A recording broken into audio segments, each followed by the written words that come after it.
Buongiorno, welcome to Italy, and welcome to Cremona Circuit, about an hour from Milan.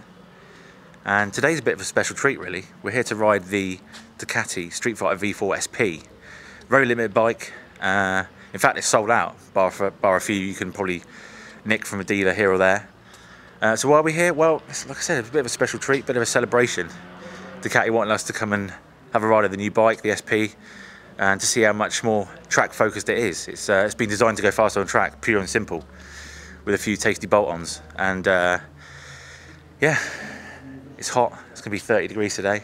I'm gonna be sweating my pants. I sweat when I'm wiping my bum at home, so today's gonna be a lot of fun. But yeah, Cremona, it's kind of a medium circuit in Italy, but it'd be classed as a proper elite track in the UK. So let's take you for a ride.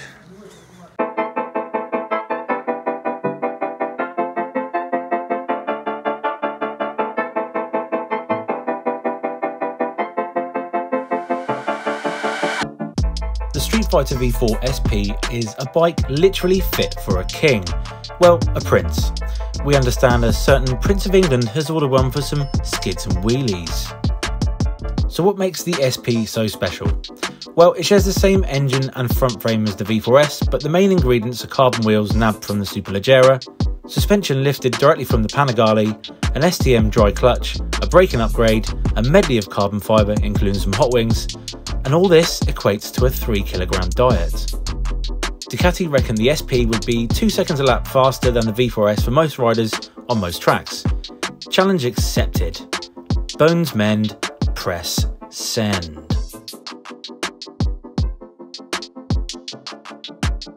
So the plan is to do some cycling laps to get used to the track, because none of us have ridden it before apart from Igor from Italy, on the standard Streetfighter V4S. So I think we've got a couple of sessions on this to warm us up for the main event. It's a nice little intimate experience. There's only 9 of us here, for all over the world. Good.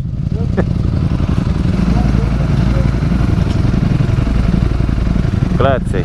And we got Slicks, and we got Mr. Alessandro Valia, the legend. Quite interesting actually, although the track is quite small and unknown, relatively unknown, it's a development track. Ducati, they tested the Panigale here, or developed the Panigale here. Whee, a bit deep in there, Norwich. Oh! Apparently it's quite a simple track to learn, but not to go fast on. Right. Let's see if we can do it all by myself. Oh, the sound of this thing!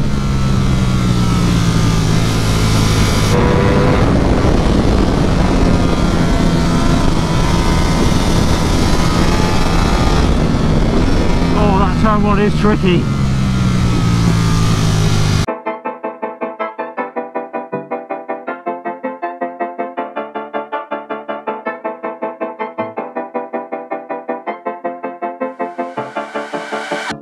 You know you're learning a track when you smash through a set of fresh Winona riders. They were fresh today. I haven't done that in ages. Okay, for lunch we had pasta, and then for the second platter we had a bit of beef with ricotta.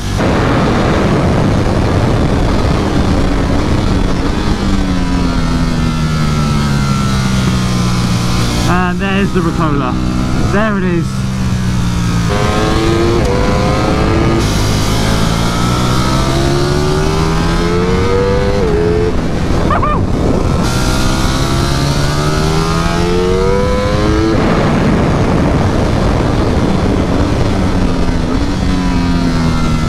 Whoa! Calm down. Oh, this is Nadri as fuck, Nige. Want a ground clearance, Nige? We're out.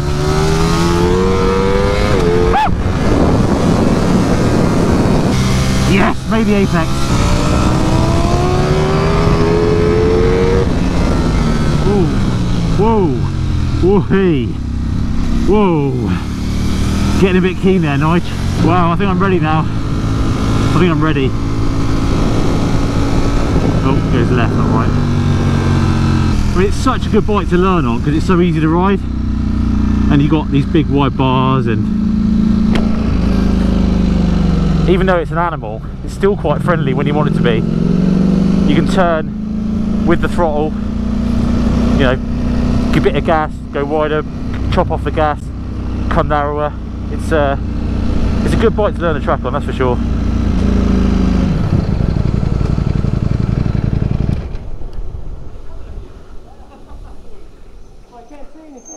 Grazie.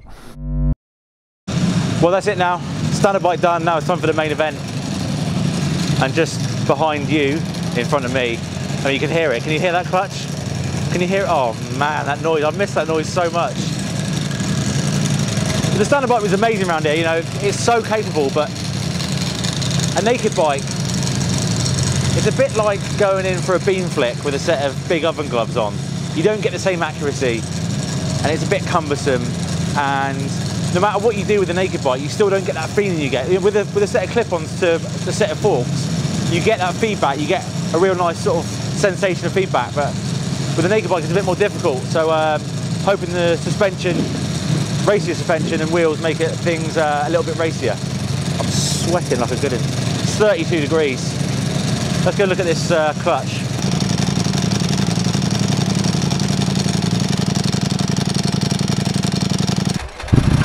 Oh, oh, oh, oh, oh. Let's go, baby.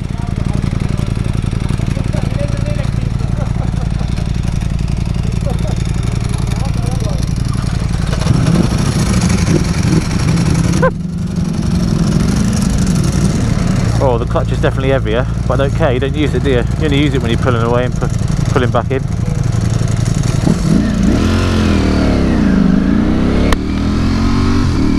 Wow, it feels completely different already.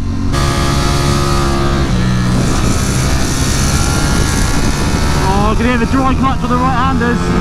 Can you hear it too, kids?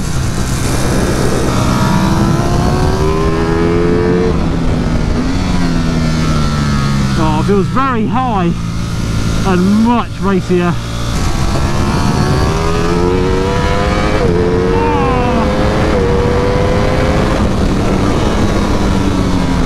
Definitely drives harder, even though the engine's the same.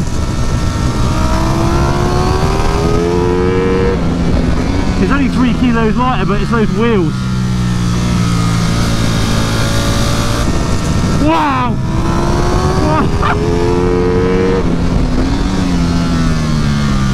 This is unreal.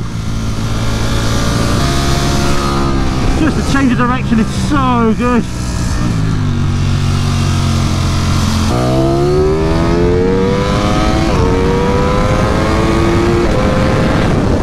Having to change up the fourth there, whereas a stop bike you can rail third.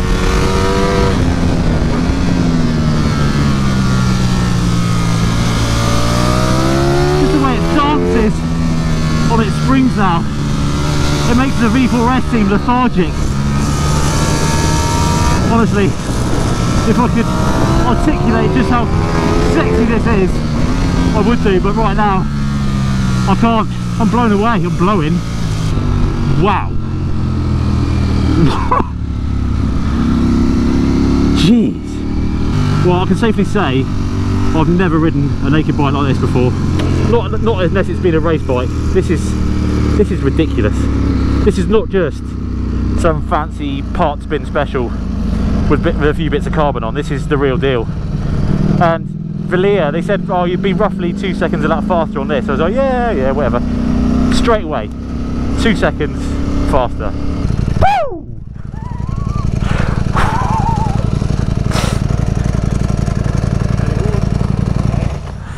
Wow.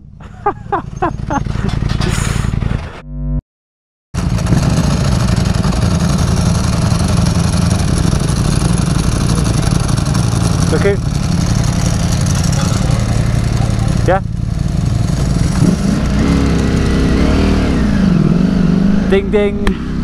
Round 2.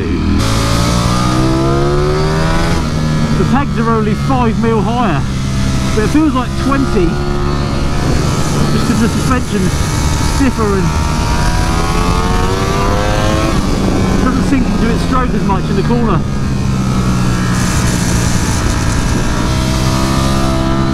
But it's this section here you really feel the wheels.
Believe it or not, it's also easier to ride. This is the closest thing I've ridden to a race bike with upright bars. This is oh wow. You know, people spend thousands of pounds trying to make their bike faster with exhaust or tuning, engine tuning, and this right here just shows you don't need that. It's exactly the same engine. The suspension's better, it's lighter, it's easier to ride. Now I see why you put the standard bike first, because without it you couldn't compare it, and it's just, it's a really good comparison. Yeah, thank you. Yeah. Now naked bikes are innately compromised on track, and they're quite difficult to ride. I'm sure some of you at home are going, well, what are you talking about, mate? I'm really good on my speed triple, I'm in the fast group. I'm sure you are, mate, I'm really pleased for you, but the point is, these big wide bars put force through the forks and through the steering, and you've got a lot more leverage, and when you come to a track you use all that leverage, and one little mistake can get it flighty and unstable, and obviously you could, you know, potentially crash as well. I've seen plenty of people, you know, get wobbly when they've counter steered or come out of a corner too much and tried to change direction too hard. But this is the first time I've ridden a naked bike that doesn't feel compromised. This is a bike that I can see really on track days. Okay, it's a lot of money, yes, and you can't really buy one, but the point is I can see this becoming or evolving into a bike for guys who don't want a sports bike. They're, you know, got bad backs, or they're too old, or they've run out of chiropractors. This, I can really see this kicking off. This is the first time I've ridden a naked bike without any compromise at all, and I felt like, honestly, I could go racing with it. It's so good. And to be 2 seconds faster than its standard predecessor. Look, I know it's a lot of money, and I know there are a lot of parts on it, but let me just re-emphasize the fact that you don't have to spend thousands of pounds on an exhaust. Yes, it sounds great down the pub for bragging rights when you can say you've got 217 million horsepower, but this, I mean, I knew it before. I'm just trying to emphasize the fact that you don't need horsepower to get faster. 2 seconds a lap, just like that. It's the same mainframe, it's the same engine, the same swing arm. Obviously, different suspension, and the wheels have given it 2 seconds a lap. So I hope this can be a lesson for some people. Besides the fact that it looks absolutely stunning, and I could quite easily, I don't know, I looked at it and went, shall I ride it or shag it? I don't know. I mean, it's just one of those bikes that I could never get tired of looking at. Aesthetics wise, the clutch, I mean look, it's a heavier action, and frankly it doesn't really do anything else apart from sound good, and I get that.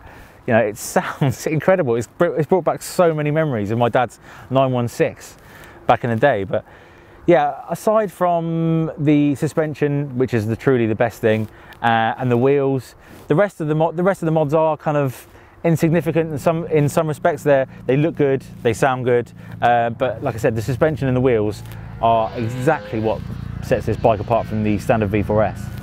As I said, we were on the same tyres, we were on the same base package, if you like, and every single lap I was going, I could go faster here, but look, it's 32 degrees here today. I was sweating my conkers off, and although I am fitter than I was the last couple of years, I didn't want to crash it. But the point is, 2 seconds without even trying is a massive, massive amount, as I'm sure a lot of you can appreciate. But the point is though, this bike was goading me on, and for the first time ever, I think about actually buying a naked bike to go on track. I mean, eventually in 2, 3, 4, 5 years time, when this bike becomes more accessible and Ducati punt them out as mass produced, we'll be seeing a lot more of these bikes on track. And I tell you what, I'm blown away. I think the last time I was blown away was when I rode the Panigale at Jerez, and this isn't Jerez, this is a tiny little track in Italy called Cremona, but I'm genuinely blown away.